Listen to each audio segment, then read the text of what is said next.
मैं खुशी स्वागत करती हूँ आपका Vijay Kumar my new classroom पर। आज मैं आपके लिए लेकर आई हूँ कारक। तो आगे बढ़ने से पहले मैं कहूँगी कि चैनल को सब्सक्राइब कर लेना। तो आइए जानते हैं कारक को।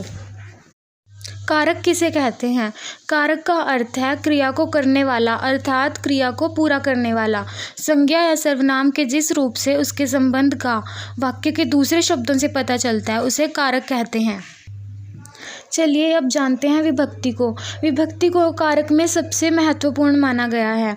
कारकों के जिस रूप को प्रकट करने के लिए उसके साथ जो शब्द चिन्ह लगाए जाते हैं उन्हें विभक्ति कहते हैं। इन कारक चिन्हों को प्रसर्ग भी कहते हैं। जैसे राम ने पत्र लिखा, मोहन ने पुस्तक को पढ़ा।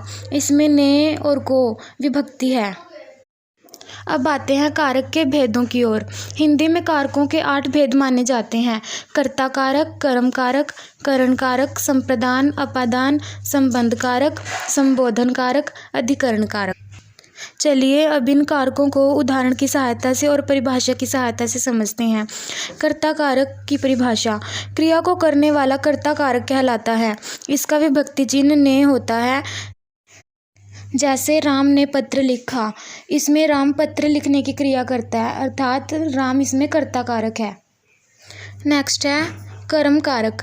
क्रिया का फल जिस शब्द पर पड़ता है उसे कर्म कारक कहते हैं। कर्म कारक की विभक्ति को होती है।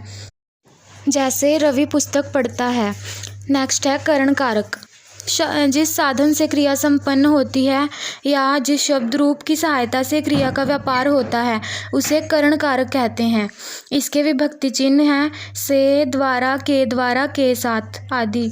जैसे राम ने रावण को बाण से मारा। रावण को किससे मारा? बाण से। इसमें साधन बाण है। नेक्स्ट है संप्रदान कारक। जिसके लिए क्रिया की जाती है संज्ञा या सर्वनाम के उस रूप को संप्रदान कारक कहते हैं। इसके विभक्ति चिन्ह है के लिए, को। जैसे उदाहरण देखते हैं, मैंने आपके लिए भोजन छोड़ा। इसमें किसी के लिए क्रिया की जा रही है। नेक्स्ट है अपादान कारक। जिससे अलगाव हो, अर्थात जिसमें अलग होने का भाव हो। जैसे उदाहरण है, पेड़ से पत्ते गिरते हैं, पत्ते पेड़ से अलग हो रहे हैं। नेक्स्ट भेद है संबंध कारक।